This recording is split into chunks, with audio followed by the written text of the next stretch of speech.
My name is EJ. I am a sophomore at the Indiana School for the Blind and Visually Impaired.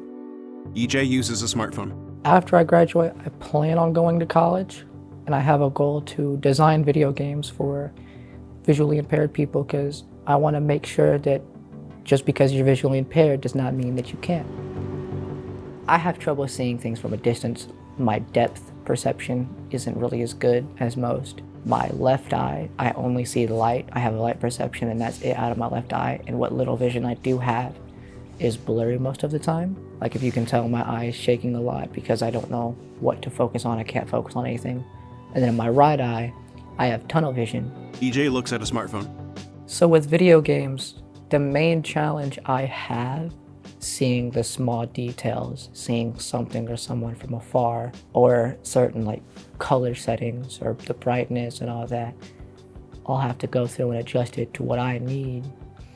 And sometimes sometimes the game doesn't always have what I need. I have a friend group that I play with. They understand my vision, so they help me out a lot.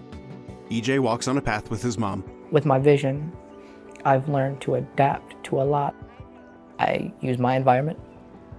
Like with walking, I don't go off too much of vision. I mean, I do with what vision I have, but I go off more hearing. My mom has always taught me to go off of the feeling of the ground. If I feel it get uneven, I fix my balance. Hearing for the cars, she's helped me out with a lot as well. Like family and friends have helped me out a lot. My name is Samantha West. I'm EJ's mom. I'm not always going to be here, and I'm not always going to be around, and I can't put him in a bubble.